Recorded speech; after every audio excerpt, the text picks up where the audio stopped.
And welcome to the High Performance Podcast for strength and conditioning coaches. This is our monthly update. I'll be discussing on the importance of strength and power during a long-term return to performance program. You may notice if you're a YouTuber, I'm not adding the video aspect to this monthly update as I'm currently in Costa Rica and it is pouring down here with rain. So we're just keeping it pretty simple, doing a simple record. Or hopefully the audio quality is okay. But from a specific aspect to the sport, we want to break this down into, from an AFL point of view, if it's a long-term 3-month pluser, work capacity is a big factor. So if they're not going to be running for 4 to 8 weeks, cross-training is going to be a huge factor in mitigating their loss of general work capacity, but also maintaining adequate aerobic stimulus throughout the whole program and anaerobic stimulus as well, of course.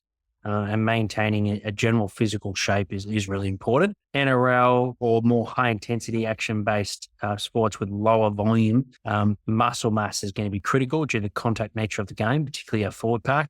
So make sure we're keeping our strength exposures up. And of course, nutrition from a skin folds point of view tends to be a big factor. So depending on which sport, you want to make sure with long-term rehab, you're taking care of the key priorities throughout and minimize the loss in those areas. So AFL, we're thinking work capacity, NRL, we're thinking muscle mass. What tests are going to be required to measure your clinical assessments, but also your performance metrics? So what I mean by that, as strength and conditioning coaches, if you've got access to the Vold software where we can use the null board, we can use the force decks, we can do isometric testing with them, and we can compare that to their baseline tests to see how much work you need putting in that dedicated area and what's relevant for the injury. So if it's a significant hamstring strain or perhaps a calf strain, of course, we're going to be looking at their isometric strength, how much force they can produce.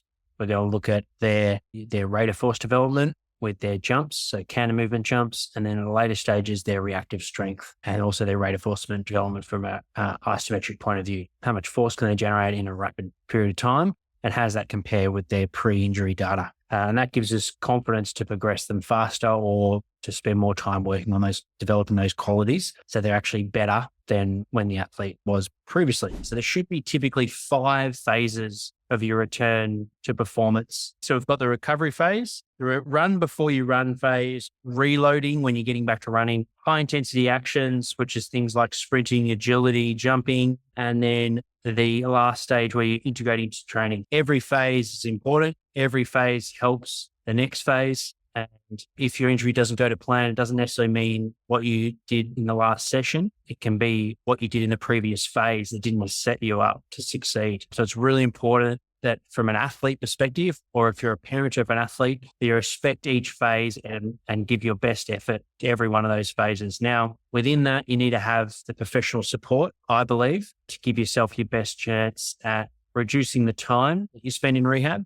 but also the ability to go back with confidence. So typically the 2 key staff that you want to have in your corner will be a medical practitioner, whether that be a sports doctor or a sports physiotherapist, but someone there to give you a really clear understanding and strong diagnosis on what the injury is. And then you need a reconditioning coach, whether they're a physiotherapist or a strength and conditioning coach. Now, when you're starting off in the recovery phase, this can typically be the most frustrating at times for the athlete. It's really important that you have a medical practitioner to explain to you and educate you around pain, what's good pain, what's bad pain, what's pain that we need to respect. I love the whole Alan Murdoch's philosophy. It's nice and simple, awareness or danger. So letting the athlete know we can't feel what you're feeling. So we can see how you're moving, but we can't feel what you're feeling. So you make sure whoever you're working with, there's really clear communication that you understand and the practitioner understands so you can work and you're on the same page.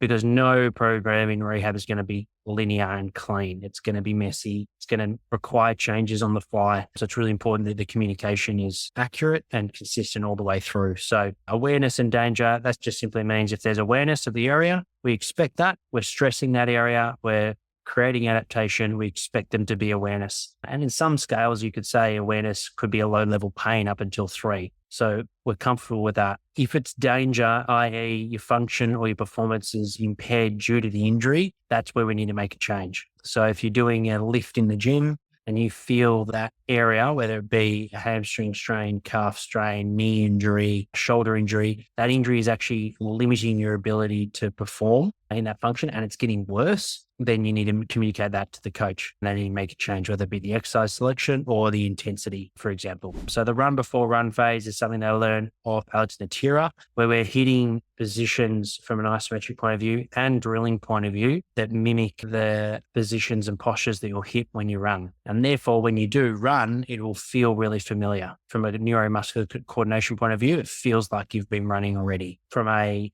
pathology point of view, you've been doing some plyometrics, you've been doing some low level drilling. So it's not a big jump. It's not like you've only been doing strength training and then you run. The biggest mistake I see in this phase from the athlete's point of view is the intent is low because you're doing maybe exercises that just feel a bit uncomfortable. You haven't done much drilling before, particularly those athletes that haven't experienced track and field. They might feel not confident or out of place, a bit vulnerable doing the drilling, but that stuff is critical in preparing you to run. So making sure that we're keeping your ankles nice and stiff. We're keeping your tendons loaded in this phase. So then when you ramp up the running reloading phase, you're well conditioned in those areas.